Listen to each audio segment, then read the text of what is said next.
guys!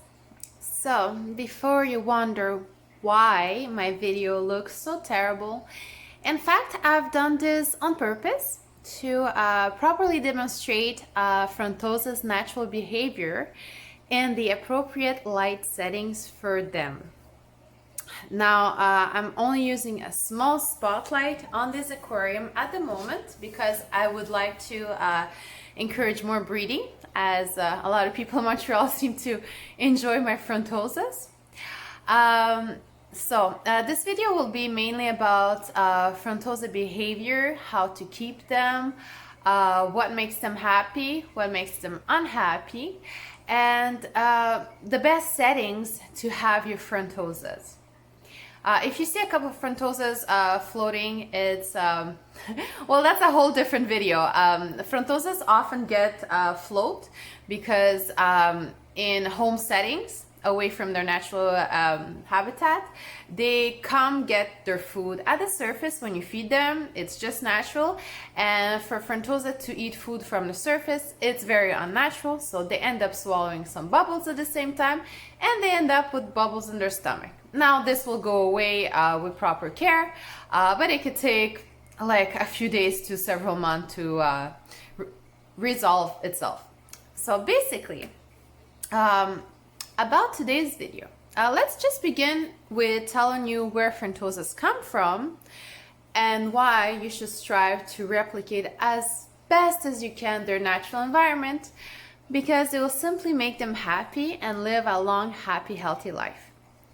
FrontOSA is a genus of cichlids coming from Lake Tanganyika. I do believe that lake covers a couple of countries, mainly Tanzania, and it's a very long lake. Basically, it's just like a long vertical lake that spreads on miles and miles on end. And these fish, they come from there. They come from all over the lake. The norther you go on the lake, the more you'll see variants that are mostly black and white. And the lower you go, you'll see more the Mpimbwe, which has a little bit of purple and blue, and even the stripes will be slightly blue. The lower you go, then you see the Giberosas, the Zaire, and you see very vivid blue, like dark vivid blue on their face, on their stripes. Those are the most sought after. I do have some variants of the Zaire in this aquarium. I do have some Mpimbwes also. As we can see on the top right, the big mama is actually an Mpimbwe, and right below her we see a female from the variant Giberos in Zaire. And right under, you might not see because of the lighting, we have a pregnant Zaire female. And the big guy in the middle is Lestat, and he is the son of the big mama up top. So now you know all the generations of my aquarium. So I needed to tell you where they come from in order for you to better understand the FrontOSA, their psychology, their behavior, and what makes them really happy. So that lake is a very big lake. It's a very ancient lake. In Africa, there's three main lakes. Okay, there's Tanganyika, there's Malawi, and there's Victoria. They go from one to the other, then to the other. So basically it's Tanganyika, Malawi, Victoria. Victoria being the youngest, Malawi being the second, and Tanganyika being the oldest. And a lot of the original Tanganyikan fish have migrated over the ages into the other two lakes below it. So there are genomes of fish in Lake Malawi, such as the dolphin morai or Sitokata, or I'm very bad because I'm dyslexic, but basically the dolphin morai is a descendant of the FrontOSA originally. If you compare them side by side, they look very similar except for the colors. But when it comes to the nunchial hump on their head and their lips and their physiognomy and how they behave, they're very, very similar. But that's, I mean, thousands of years apart, and evolution and migration of these fish. So FrontOSAs are very old fish. They get very old also. They get up to 40 years with proper care, probably more in captivity with very proper care, and therefore that's why I make this video, to teach you how to properly take care of your FrontOSAs. So being an old fish from an old lake, they have special requirements. I see them often in tanks such as like mixed Malawi aquariums and like just different cichlids, like they would even put Central Americans, and it makes me cringe a little bit because over the past 10 years I've kind of learned a lot about FrontOSAs, and I know how stressful it is for that fish particularly to live in environments far away from like its similar FrontOSAs, and just a couple of FrontOSAs in a mixed Malawi aquarium, or with random like red devils from Central America. It's absolute no-no if you want to keep them a long time. Food competition is one of the main factors. They're slow. Imagine them as being basically elephants, okay? You put elephants in a tank of cheetahs, or in a tank of, what's that other, like, hyena. In a tank of hyena. Like, how's that elephant gonna compete for food? Plus, these fish are from very deep waters. So, majority of their day, they're in lighting similar to this at 40 meters below the surface. It can vary, it could be like 30, 20, but they can go as low as 40 meters below the surface. Very low lighting during the day, and that's usually when they sleep, because these are night hunters that come closer to the surface at night and feast on a lot of Tanganyika and smaller schooling fish. You know, like the open water fish in Tanganyika, they would just gulp them up very slowly and meticulously at night when these fish are sleeping. So for them, it's like an all-you-can-eat buffet at night. Hence, don't expect your FrontOSAs to be interactive, active, or to be like any other cichlid from Malawi in a mixed tank. It will not happen. They will be reclusive, dark, and miss out on eating because it's not appropriate for them. They're opportunistic night hunters, and they like to live in low light at very high depths. They also enjoy higher pH, between 7 and 9. They like a little bit of salinity in the water. They like a little bit higher calcium, basically mimicking the conditions of Lake Tanganyika, which before it was Lake Tanganyika used to be the ocean, and then it got flooded. But that we're talking literally millions of years ago. So, if you want your FrontOSAs to be happy, number one thing is offer them the opportunity of being a FrontOSA colony. I usually suggest 2-3 males and the rest females, just so you have one dominant male and a few others, just to keep them going a little bit. You know, they need a little bit fight and flight in order to be good breeders. So you will always have your alpha that will beat up everyone and put everyone back into their place. But he needs a little bit of competition, hence why I suggest adding a few extra males into your aquarium. The rest, you can just stock it with females. Hopefully don't put them all from the same batch, meaning when you buy them, don't buy them all from the same mom and dad. That would be kind of ancestral. So get them from different sources. Stay within the same genome, meaning if you're going with Zaire, stay with Zaire. If you're going with Burundi or Mpibwe, stay within that genome of the FrontOSA. Number one, for breeding, FrontOSAs will rarely mix with a different strain of themselves. Burundis, I've never seen them breed with Zaire. But Burundis are the easiest one to breed. So if you're beginning with FrontOSAs, I suggest just getting a bunch of Burundis and they will breed. They will definitely breed. Now, all the southern, prettier variants, you'll really need to be on point, meaning having the right lighting, the right size tank, which is a whole other subject. Your size tank should be no less than 100 gallons, because these fish, as you can see, get over a foot long as they age. I mean, get the big tank straight off the bat, because you're just delaying yourself from having the nice big fish that you want. Meaning, if you get a 40-gallon to grow out like 10 babies, they'll take forever to get to 1 inch to 2 inch. Forever.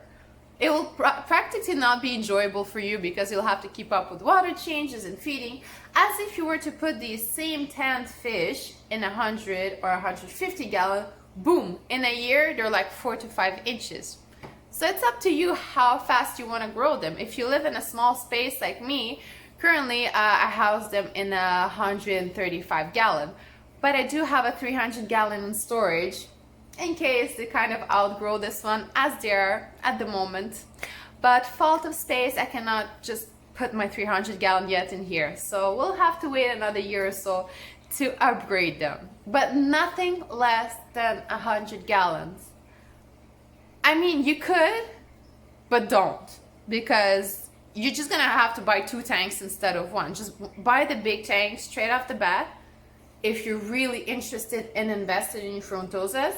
That way you don't stunt their growth, you make sure your water quality is good. The larger the space, the lesser the fish, the better chances for them to grow in a nice clean environment. They need, I would suggest, weekly water changes when they're small. Then again, it depends on how big your tank is. But really just stimulate them with weekly water changes, have proper filtration, double or triple the amount of gallons you have. So let's say you have 100 gallon and you buy a filter that filters 100 gallon. No way your tank will ever be clean. You need like something like an FX4 and FX6 that goes in the 200 or 400 gallon, just to make sure your tank is always clean and spot on.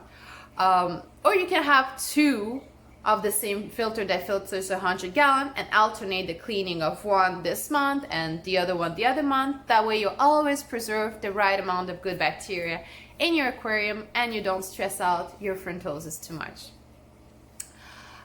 So lighting, as you can see this video, I'm making a darker light to show you their true behavior. They're dark water fish, not to mention black water. They're not black water fish because that's acidic water with tannins. They're dark water fish, meaning they enjoy shadows, they enjoy the darkness. In a way, I mean, if you like these type of setups, that's perfect and down your alley. But don't put 2 giant radions on top of their aquarium. They're just going to be hiding all the time. If you want your FrontOSAs to just hide and miss out on feedings and be uncomfortable and die of stress, you know. But if you want them to be happy, just have them in lower lighting. Also, it saves you from scrubbing your tank all the time full of algae. I mean, it's a win-win in that situation. And you also will be able to notice their natural behaviors, how they behave in the proper setting. So if the light is low, you'll see them way more active, more, they'll start courting each other more. They'll start making, you know, their own clique, you know, they will fight a little bit with the other males. You'll see like more of their real personality versus the stressed, timid, nocturnal fish in a Malawi setting full of, I don't know, embunas. That I've seen it so many times, and honestly, I know I repeat myself, but it's a nightmare scenario for FrontOSAs. They don't like that. Also, if you want them to breed, like I said, at least 2 or 3 males in the tank, so you'll have 1 alpha. They'll have a little bit of competition. But what I noticed to stimulate them to breed really good is to do weekly water changes, about 10 to 25%, very good water. Don't forget to remineralize it very nicely to bring up that pH, adding a bit of salt and Epsom salt and a few other minerals such as calcium, magnesium, or an overall buffer will really get them to breed. They'll be like, this is rainy season, we got fresh water coming, and they'll just start spawning for you like crazy. And if you want to get into breeding FrontOSAs, it's pretty lucrative because FrontOSAs are not as easy to breed as Malawi fish, as mbunas or haps or things like that. Those just breed so much that at some point you're like, what do I do with them? And no one wants them because they have the same problems at their place, or you know, everyone keeps bringing back mbunas to the local pet stores. And on top of that, side note on the mbunas, they all like to just hybridize, then no one wants them at all, which is kind of sad. But FrontOSAs, on the other hand, are a good sought after fish, so why not just breed them, you know? And they don't breed as fast, so you will never be like crazy overpopulated. Mind you, in my tank there's always several females holding, which is a good thing because I really like breeding my FrontOSAs and delivering proper fish to the hobby. Also, to keep them nice and healthy, I did make a few videos about the how to feed them in my playlist of like do it yourself or how to take care of FrontOSAs. I'll try to link it underneath the video. But usually you have to mimic a pure carnivore diet. When they're babies, you feed them daily, always something mostly meat, which I mean fish, seafood, you know, like whole or sardines, frozen, things like that. Avoid soy, corn, wheat. It'll just constipate them or make them have diarrhea and dirty water. So stick with the proper feeding for a carnivorous fish that gulps up entire fish. By that, I don't mean go get some minnows or some guppies infested with internal parasites. I mean just get them proper frozen market seafood. You know, just chop up some scallops, chop up some other types of fish. They'll love it. As they grow, as all carnivores, feeding will have to be more restrictive. Once a day is the maximum, okay? But every 2 days, it's much better for them to give them some time to digest their food, to absorb it. Otherwise, they'll end up with some bloat or other things like that. So don't overfeed your FrontOSAs when they're adults, but feed them good chunks when you do feed them. Get it? Make sense? Alright, for any questions, please feel free to ask me below. Let's interact, let's talk about FrontOSAs together. And don't forget to like this video if you enjoyed the content. You know, subscribe if you're not already a subscriber. I post pretty much every week when I have some time about pretty much any fish subject or other type of vlogging things. So yes, thank you so much for watching, and I'll talk to you next time. Goodbye.